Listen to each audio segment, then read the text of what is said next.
had a car. Good afternoon. Thank you. And that's a governor with good hair. I tell you what. You know, when you're bald and you're trying to be beautiful, you got to talk about somebody else's hair. Tell you what. Well, thank y'all for being here. And how many red-blooded conservatives are in the room? Oh, yeah. I can't hear you over here. Are any red-blooded conservatives in the room?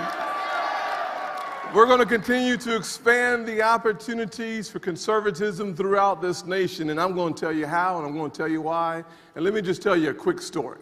Anybody willing to listen to a quick story? Yes, sir. All right, good.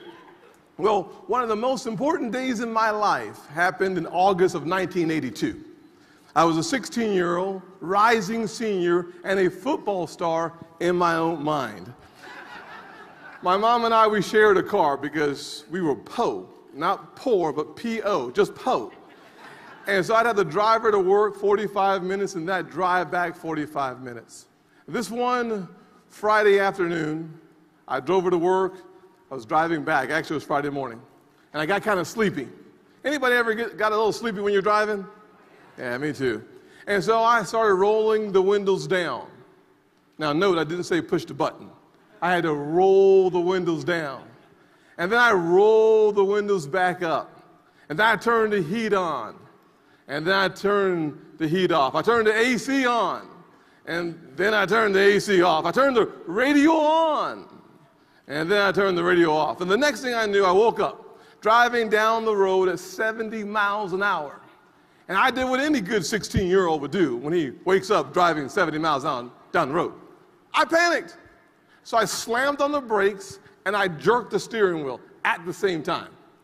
Anyone knows what happens when you slam on brakes and you jerk the steering wheel at the same time?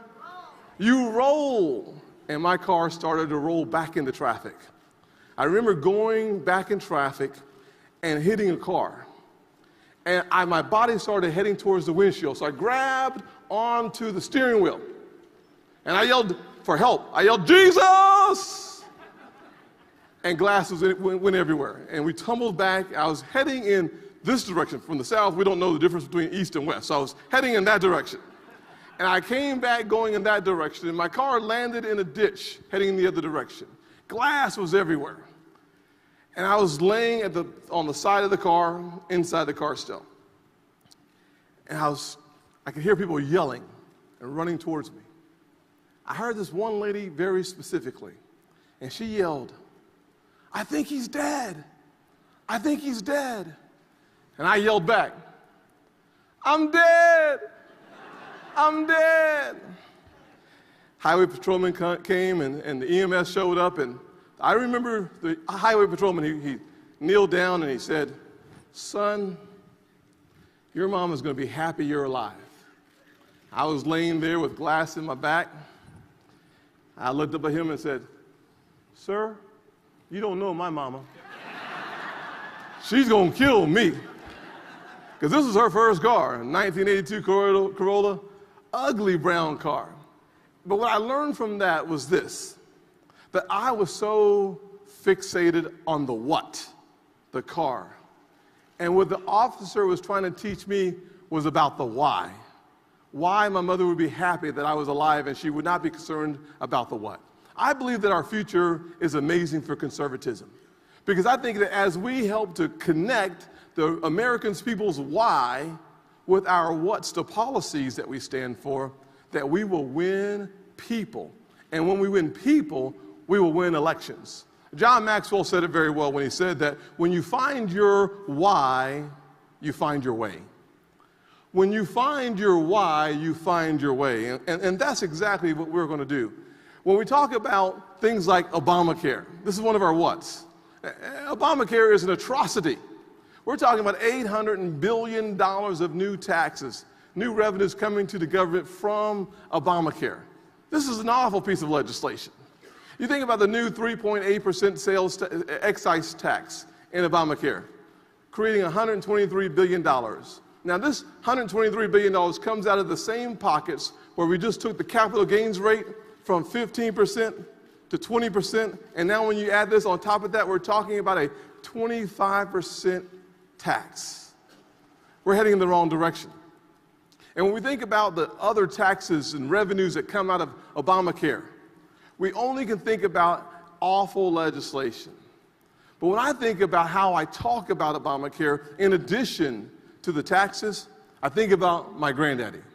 My grandfather's 93 years old, incredibly healthy guy. As a matter of fact, at 93 years old, he still drives his Ford F-150.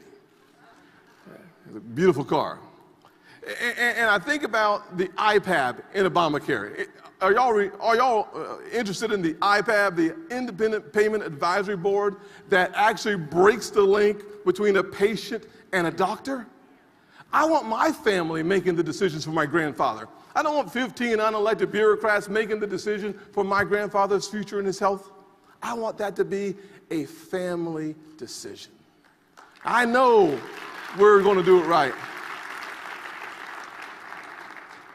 And if we do that, as we communicate the impact of Obamacare and we talk about IPAB, we find ourselves having a conversation with the American people that they truly just do not like Obamacare. And that's why they're on our side, because we in America, we are conservative, without any question. We are a conservative nation going in the right direction. When I think about another what, I think about taxes. Now, how many of y'all think we tax too little in the federal government? How many think we spend too much in the federal government? And when I'm on the road, and I remember when I first started running for Congress a couple of years ago, I started talking about the taxes and the revenue streams and the budget. And I started talking about the fact that when you think about it, this is a couple of years ago. We were spending about $3.4 trillion. And what I would say would get people to take a nap in the middle of a speech, which is not necessarily a good thing, by the way. We want you to stay awake when we're talking. But I'd go through all the numbers, and I'd go through them in about 20 seconds. I'd say a $3.4 trillion budget. We'd spend about $701 billion on Social Security, $692 billion on defense. I'd say we spend about $660 billion on non-defense discretionary spending. I talk about the $519 billion coming out of Medicare. I talk about the $400 billion in mandatory spending and $300 billion just to service the debt. Now, if we went back to the 25-year historical average, we'd find ourselves paying over $800 billion just to service our debt. And then I'd close with the $273 billion that we spend for Medicaid. And I'd look out, and everybody would say, woo. And so when I started talking about how the federal government has a $22,000 income coming in, and we set a budget at $34,000, where does that make sense? Nowhere in America would anybody across the kitchen table who understands that their income is $22,000 decide to spend $34,000. Only in the federal government can that happen. And that's why I understand that we have to control our spending. With a $16 trillion debt and an annual deficit at $1 trillion, we have to bring fiscal sanity back to Washington, D.C. And when you're on the campaign trail, we have to talk about the necessity of bringing in our spending, restraining it. And I have to make it digestible for guys like me who think about $1 trillion. When I say that in my audiences, people understand that we're spending so much money that we're having to borrow 43 cents on the dollar. But what does that mean? And I talk about my grandfather's F-150. And when I ask people, what does $1 trillion look like? They say, well, I don't really know what $1 trillion looks like. So I tell them that $1 trillion, for $1 trillion, you can buy 33,333,000 F-150s. That's a lot of money. It's a lot of money. And then I talk about the necessity of reforming our tax code. Anybody believe that our taxes are just too high still? Absolutely, too high. We have the world's highest corporate tax rate at 35%. We need to bring it down. I like Rand Paul, who says 17%. I think we need to bring it down as far as we possibly can, and then we have to quit double taxing our profits that we make in other countries. We're talking about repatriation. We've got to allow for our money to come home to our nation without double taxation. And when that happens, I think we'll grow our economy, because we need to grow our economy and not our government. That is the key. We have to grow our economy and not our government. And when we do that, I think we unleash opportunities here in this country. Another issue that I find to be incredibly important is the issue of school choice. Now, I'm a big believer in school choice. And I got to tell you that it's a part of the opportunities of our future. And if we remember that every parent deserves a choice and every child deserves a chance. I think back to my young days, growing up in a single-parent household. I think about the tough times that my mother, who worked 16 hours a day, she went to work every day, all day long, came home, and when my grades were bad, she would just pull out the switch, if you know what a switch is. See, my mama loved me a lot, and sometimes she believed that love comes at the end of a switch, and she proved it to me. But as a freshman in high school, I didn't do very well. I was failing world geography, civics, Spanish, and English. Now, when you fail Spanish and English, they don't call you bilingual, okay? They call you bi-ignorant because you can't speak in any language. And that's where I was. But I had the blessing of meeting a conservative Republican who became my mentor, a guy named John Moniz. He was a Chick-fil-A operator. And John started teaching me some of the most valuable lessons I've ever learned.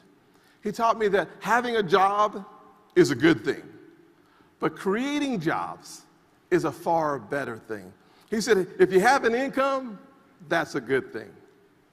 But if you create a profit, you can do the most amazing things. And it started to change my life. And because of John, my mentor, I'm sure that was a part of my path to becoming a red-blooded conservative, because he taught me how to think my way out of poverty. And my mother taught me discipline, and that combination made such a huge impact on where I am today. And I think about why it all solidified. And I think back to 1986, when John Moniz was 38 years old, very successful business owner, Chick-fil-A guy. He died. 38 years old, blood clot, stopped his life. And that was the time when all of his lessons came together. And I realized very quickly, that I needed to honor John's memory by the way I lived my life. And so I set my mission statement to positively impact the lives of 1 billion people with a message of hope, which has a lot to do with my faith, and opportunity that has to do with John's message of being financially independent. And I will tell you that after 13 years as a member of the county council on the local level, and then going to the state house, and then getting elected to Congress, and now appointed to the Senate, I will tell you that John Moniz's dream still lives. And I believe that America's finest hour is still ahead of us, that our greatest stand has not yet happened, because we are an opportunity society. We are not a society that believes in redistribution. We are an opportunity society. And if we do what it is that we need to do, all of America will stand up and join this conservative movement and help us not only win elections, but win the hearts of people.